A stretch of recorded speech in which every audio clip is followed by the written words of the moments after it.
Hi friends, இந்த வீடியோவில் நம்ம event handler அதாவது பட்டன் கிளிக்கக்கூடிய event handler டிஃப்ரெண்டான வேஸ்ல எல்லாம் நம்ம எப்படி செய்துக்கலாம்ங்கிற சம்பந்தமாக தான் நம்ம பார்க்க போகிறோம். ஸோ முதலாவது நான் என்ன செய்கிறேன், இந்த டூல் பாக்ஸ் ஓப்பன் பண்ணிக்கிறேன். ஸோ ஓப்பன் பண்ணிவிட்டு இங்கே நான் சர்ச் பண்ணுறேன், ஒரு பட்டன் ஒன்று சர்ச் பண்ணிக்கிறேன். இந்த விண்டோஸ் ஃபோம் அப்ளிகேஷன்ஸில் ஒரு பட்டன் ஒன்று சர்ச் பண்ணி நான் என்ன செய்துக்கிறேன், அது எனக்கு தேவையான சைஸில் ட்ரா பண்ணிக்கிறேன். அதுக்கப்புறமா அதில் வச்சு ரைட் கிளிக் பண்ணி அந்த பட்டனில் வச்சு ரைட் கிளிக் பண்ணி ப்ராப்பர்ட்டிஸ்ன்னு சொல்கிற ஆப்ஷனை கிளிக் பண்ணதும் எனக்குரிய ப்ராப்பர்ட்டிஸ் இங்கே டிஸ்பிளே ஆகிடுச்சு. ஸோ இங்கே நான் என்ன பண்ண போகிறேன்ட்டு பார்த்தீங்கன்னு சொன்னால், இங்கே டெக்ஸ்ட்ன்னு சொல்லி இருக்கிற இடத்த கிளிக் மீன்னு சொல்லி கொடுத்துக்கிறேன். இங்கே நீங்கள் ஸ்பேஸ் வச்சு கொடுக்குறதுல எந்த ப்ராப்ளமும் இல்லை. ஆனால் அதுக்கு கீழே நம்ம நேம் சேஞ்ச் பண்ணுவோம். இங்கே நீங்கள் கண்டிப்பாக ஸ்பேஸ் இல்லாமல் தான் நீங்கள் டைப் பண்ணணும். ஸோ இன்கேஸ் உங்களுக்கு மல்டிபிள் வேர்ட்ஸ் வருதுண்டா நீங்கள் அண்டர் ஸ்கோர் யூஸ் பண்ணலாம். ஸோ நான் இங்கே என்ன பண்ணுறேன்னு பாருங்கள், அண்டர் ஸ்கோர் இல்லாமல் கிளிக் மீ பிடிஎன் சொல்லி என் பட்டன்ட பேர் கொடுத்துட்டேன். ஸோ கொடுத்ததுக்கப்புறம் இப்போ பட்டனில் வச்சு டபுள் கிளிக் பண்ணிங்களா இருந்தால் இந்த ஃபங்க்ஷன்ஸ் உங்களுக்கு, அதாவது இந்த ஈவெண்ட் வந்துக்கிட்டு பட்டன் கிளிக் ஆகும்போதெல்லாம் உங்களுக்கு ஒர்க் ஆகக்கூடிய மாதிரி இருக்கும். பட் இது வந்துட்டு ட்ரெடிஷ்னலாக யூஸ் பண்ணுற ஒரு வேயாக இருக்கும். அப்படி இல்லாமல் எப்படி டிஃப்ரெண்ட்டாகலாம் நம்ம பட்டன் கிளிக் க்ரியேட் பண்ணிக்கலாம். ஸோ நம்ம ஆக்சுவலாக பட்டனில் கிளிக் பண்ணாமல் எப்படி நாம் இந்த ஃபங்க்ஷன்ஸை நம்ம இங்கே அசைன் பண்ணி எடுத்துக்கலாமுங்கிறத தான் நம்ம இப்போ பார்க்க போகிறோம். ஸோ ஒரு ஈவெண்ட்னு சொல்லும்போது இந்த ஆப்ஜெக்ட், அதே மாதிரி இந்த ஈவெண்ட் ஆர்கியூமெண்ட்னு சொல்கிற இந்த ரெண்டு ஆர்கியூமெண்ட்ஸும் நமக்கு தேவை. ஸோ நான் என்ன பண்ணுறேன், இந்த கோட் அப்படியே காப்பி பண்ணிவிட்டு ஒரு நோட் பேடில் அதை ஓப்பன் பண்ணிக்கிறேன். ஓப்பன் பண்ணிவிட்டு அந்த நோட் பேடில் அப்படியே போட்டுறேன். ஸோ இப்போ நான் என்ன பண்ண போகிறேன், ஸோ இதை நம்ம டிலீட் பண்ணணும். நீங்கள் சாதாரணமாக இங்கே இப்போ நீங்கள் 2022 வெர்ஷன் இல்லாட்டி அதை விட அப்போ வெர்ஷன் யூஸ் பண்ணிங்கன்னா இங்கே இந்த ஃபங்க்ஷன் எத்தனை தரம் ரெஃபரன்ஸ் ஆகிருக்குங்கிறத நீங்கள் பார்க்கலாம்.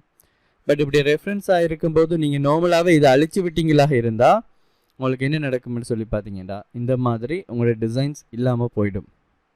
ஸோ என்ன ப்ராப்பரான வே அதை டிலீட் பண்ணுறதுக்கு என்று சொல்லி பார்த்தீங்களா இருந்தால், நான் திருப்பி கண்ட்ரோல் Z கொடுத்து அந்த ஃபங்க்ஷன் எடுத்துட்டேன். இப்போ நம்ம இதை ரிமூவ் பண்ணணும்னு சொன்னால் இங்கே போயிட்டு உங்களோட பட்டனில் வச்சு ரைட் கிளிக் பண்ணி ப்ராப்பர்ட்டிஸ் ஆப்ஷனுக்கு போயிடுங்க. போனதுக்கப்புறம் இங்கே உங்களுக்கு ஈவெண்ட் காட்டும். ஸோ இந்த ஈவெண்ட்டில் நான் என்ன பண்ணுறேன்டா, கிளிக் பிடிஎன் அண்டர் ஸ்கோர் கிளிக்னு சொல்கிறேன். அந்த ஈவெண்ட்டை ரிமூவ் பண்ணிவிட்டு ஒரு தரம் நான் என்டரை ப்ரெஸ் பண்ணிவிட்டேன். இப்போ நான் போய் செக் பண்ணி பார்க்கேன். வியூ கோடுக்கு போனீங்கன்னா இங்கே 0 ரெஃபரன்ஸாக மாறிடுச்சு. அப்படின்னு சொன்னால் இங்கே எந்த ஃபங்க்ஷன்ஸுமே வந்துட்டு இதை யூஸ் பண்ணலை. இந்த ஃபங்க்ஷனை வேறு எங்கேயுமே இன்னும் யூஸ் பண்ணப்படலைங்கிறது தான் இதில் அர்த்தமாக இருக்குது. பட் இங்கே நான் காப்பி பண்ணி வச்சுக்கிட்டேன்னு சொல்லி பார்த்தீங்கன்னா, நீங்கள் எந்த ஒரு காப்பி பேஸ்ட்டும் பண்ணாமல் நீங்கள் இதை ரிமூவ் பண்ணிங்கன்னா ஆட்டோமேட்டிக்காக சில நேரங்களில் இப்படி இது இல்லாமல் போயிடும் ஃபங்க்ஷன். ஸோ அந்த டைமில் நீங்கள் இங்கே இருக்கிற ஃபங்க்ஷனை காப்பி பண்ணிவிட்டு வந்து நீங்கள் என்ன செய்துக்கலாம், இந்த இடத்த பேஸ்ட் பண்ணிவிட்டு இப்போ நான் செய்கிற வேலையை நீங்கள் என்ன செய்துக்கலாம், பண்ணிக்கக்கூடிய மாதிரி இருக்கும். ஸோ நான் இங்கே ஃபோம் லோட், அதாவது இங்கே வந்துட்டு கன்ஸ்ட்ரக்டருக்குள்ளே நான் என்ன பண்ணுறேன்னு பார்த்தீங்கன்னா, இனிஷியலைஸ் கம்போனன்ட்னு சொல்கிற இந்த ஃபங்க்ஷனுக்கு கீழே நான் அசைன் பண்ண போகிறேன். ஈவெண்ட்டை நானாக வந்துட்டு என்ன செய்ய போகிறேன்டா, அசைன் பண்ண போகிறேன். முதலாவது தான் இந்த பட்டன்ட்ட நேமை கொடுத்துக்கணும். இந்த பட்டன்ட்ட நேம் என்னன்னு சொல்லி பார்த்தீங்கன்னா கிளிக் மீ பிடிஎன்ங்கிறது தான் இந்த பட்டன்ட்ட name. Okay, so click me BTN நான் சொல்லி கொடுத்துக்கிறேன். ஸோ கொடுத்ததும் ஸ்பெல்லிங் எல்லாம் சரியாக இருக்கணும்.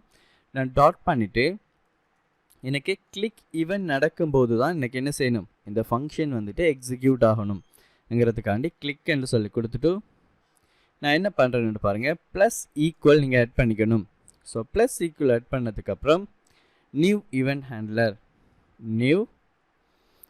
ஹேண்ட்லர்னு சொல்லி கொடுத்துட்டு அதுக்குள்ளே நீங்கள் என்ன பண்ணணும்னு சொல்லி பார்த்தீங்கன்னா, இந்த அதாவது முதலாவது பராமீட்டர் இந்த ஆப்ஜெக்டாகவும் ரெண்டாவது பராமீட்டராக நம்ம கொடுக்க போகிறது அந்த ஈவெண்ட் ஆர்கியூமெண்ட்டாகவும் இருக்கிற இந்த ஃபங்க்ஷனை நம்ம இதுக்குள்ளே பேஸ்ட் பண்ணிவிட்டோமாக இருந்தால் நமக்கு என்ன செய்யும், இப்போது நம்மளோட ஃபங்க்ஷன் வந்துட்டு கிளிக் பண்ணும்போதெல்லாம் வேலை செய்யும். இங்கே பாருங்கள், இப்போ ரெஃபரன்ஸ் 1ஆக போயிட்டுது. இதுக்கு முதல் 0வாக இருந்தது, இப்போ 1ஆக போயிட்டுது. நம்ம செக் பண்ணி பார்ப்போம். மெசேஜ் பாக்ஸ் டாட் ஷோன்னு சொல்லி கொடுத்துட்டு இங்கே hi I am from BTN click function என்று சொல்லி நான் என்ன செய்துக்கிறேன், ஒரு டெக்ஸ்ட்டை வந்துட்டு நான் இங்கே கொடுத்துருக்கேன். கொடுத்துட்டு இப்போ ஸ்டார்ட் கொடுத்து விட்றேன் செக் பண்ணி பார்க்குறதுக்கு. ஓகே, ஸோ பார்த்தீங்கன்னா எனக்குரிய ஃபங்க்ஷன் இங்கே வந்துடுச்சு. இப்போ கிளிக் பண்ணுறேன்னு பாருங்கள், எனக்கு hi I am from PTN click function என்று சொல்லி வந்திருக்கு. அப்படின்னா இங்கே என்ன நடந்திருக்கு ஆக்சுவலான்னு பார்த்தீங்களா இருந்தால், ஸோ நாம் அந்த பட்டனுக்கு ஈவெண்ட்டை வந்துட்டு கோடிங் மூலமாக நம்ம என்ன செய்கிறோம்டா இங்கே நம்ம ஆட் பண்ணிக்கிறோம்.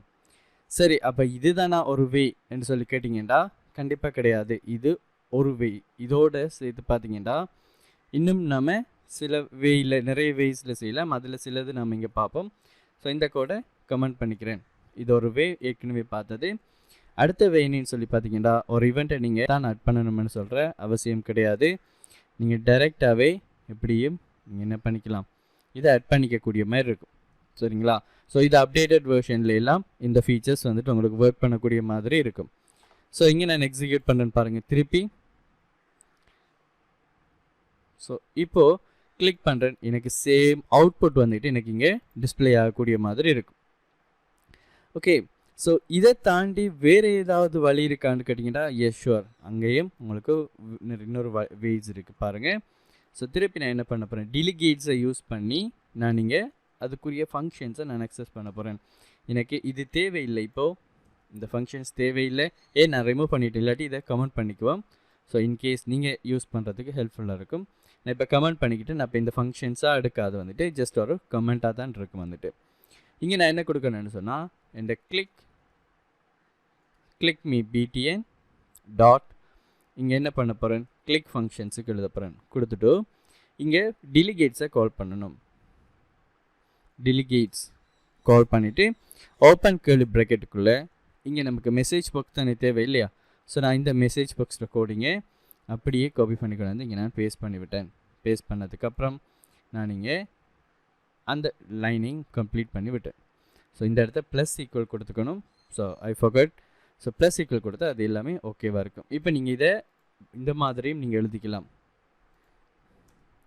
இப்படி கூட நீங்கள் எழுதிக்கலாம், உங்களுக்கு ஈஸியாக ரீட் பண்ணக்கூடிய மாதிரி இருக்கும்.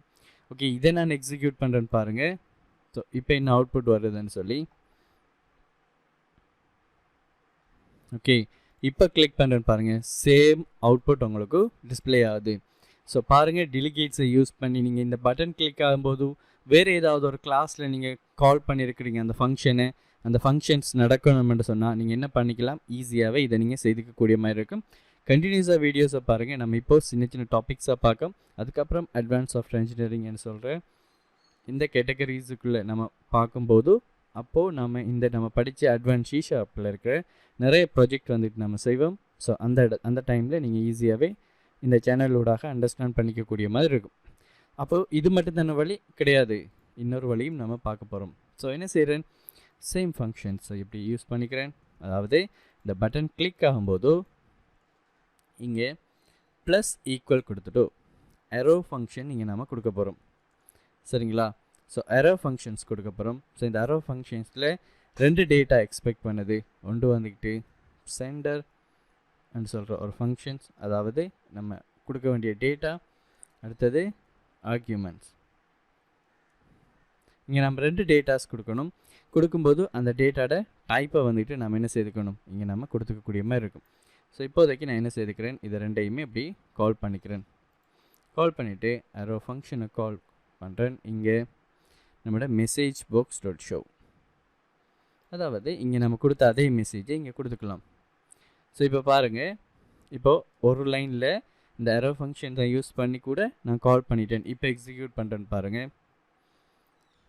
நான் இப்போ பட்டன் கிளிக் பண்ணும்போது கிளிக் பண்ணுறேன்னு பாருங்கள், சேம் அவுட்புட் எனக்கு என்ன செய்யுது, இங்கே டிஸ்பிளே ஆகக்கூடிய மாதிரி இருக்கும். ஸோ அப்போது இங்கே நம்ம பட்டன் கிளிக் பண்ணுறதுக்கு வெறுமனே பட்டனில் வச்சு டபுள் கிளிக் பண்ணி மட்டும் நம்ம க்ரியேட் பண்ணணும்னு சொல்கிற அவசியம் கிடையாது. ஈவென்ட் ஹேண்ட்லரை யூஸ் பண்ணி நம்மளால் அந்த ஃபங்க்ஷன்ஸை கால் பண்ணிலும், அல்லது டைரெக்டாகவே அந்த ப்ராப்பரான ஆர்கியூமெண்ட்ஸோட நீங்கள் இந்த ஆர்கியூமெண்ட்ஸ் வந்துட்டு நீங்கள் இந்த பேராமீட்டர்ஸை கொடுக்காம நீங்கள் டைரெக்டாக வந்துட்டு நீங்கள் கொடுத்தீங்களாக இருந்தால் ஆட்டோமேட்டிக்காகவே அது எடுக்காது, வந்துட்டு உங்களுக்கு எரர் தான் டிஸ்பிளே ஆகும். பட் ப்ராப்பராக இந்த ஆப்ஜெக்ட்னு சொல்கிற பேராமீட்டரும் அதே மாதிரி ஈவெண்ட் ஆர்கியூமெண்ட்னு சொல்கிற பேராமீட்டர்ஸும் வேறு மாதிரி கொடுத்தீங்களாக இருந்தால் ஃபங்க்ஷன் நேமை மட்டும் ஆட்டோமேட்டிக்காகவே அது உங்களுக்கு எடுத்துக்கக்கூடிய மாதிரி இருக்கும். அல்லது நீங்கள் இந்த ஃபங்க்ஷன்ஸ் இல்லை, நான் வேறொரு ஃபங்க்ஷனை கால் பண்ண போகிறேன், இந்த கிளாஸில் க்ரியேட் பண்ணியிருக்கிற ஃபங்க்ஷன் உண்டை எக்ஸிக்யூட் பண்ண வைக்க போகிறேன். இந்த பட்டன் கிளிக் ஆகும்போதுன்னு சொன்னால் நம்ம ப்ளஸ் ஈக்குவல் கொடுத்து டெலிகேட்ஸை கால் பண்ணிவிட்டு ஓப்பன் க்ளோஸ் கேர்லி ப்ராக்கெட்டுக்குள்ளே நமக்கு தேவையான கோடிங்ஸை எழுதும்போது அதுவும் ஒர்க் பண்ணக்கூடிய மாதிரி இருக்கும். இல்லை எனக்கு இந்த மாதிரி வரக்கூடாது, ஒரு ஷார்ட் ஃபார்மேட்டில் நான் எழுதணும்னு சொன்னால் நீங்கள் இந்த அரோ ஃபங்க்ஷன்ஸை யூஸ் பண்ணி கூட என்ன செய்துக்கலாம், உங்களுக்கு தேவையான ஃபங்க்ஷனை நீங்கள் க்ரியேட் பண்ணி கால் பண்ணிக்கக்கூடிய மாதிரி இருக்கும். ஸோ இந்த வீடியோவில் நாம் ஜஸ்ட் ஒரு பட்டன் கிளிக்கு என்ன டிஃப்ரெண்ட் டைப்லாம் நம்ம ஈவெண்ட்டை வந்து டிசைன் பண்ணிக்கலாமாங்கிறது பார்த்தோம். கண்டினியூஸாக வீடியோஸை பாருங்கள். அடுத்தடுத்த வீடியோஸில் இன்னும் அட்வான்ஸான டாபிக்ஸை வந்துட்டு நம்ம பார்க்கக்கூடிய மாதிரி இருக்கும். தேங்க்யூ ஃபார் வாட்சிங்.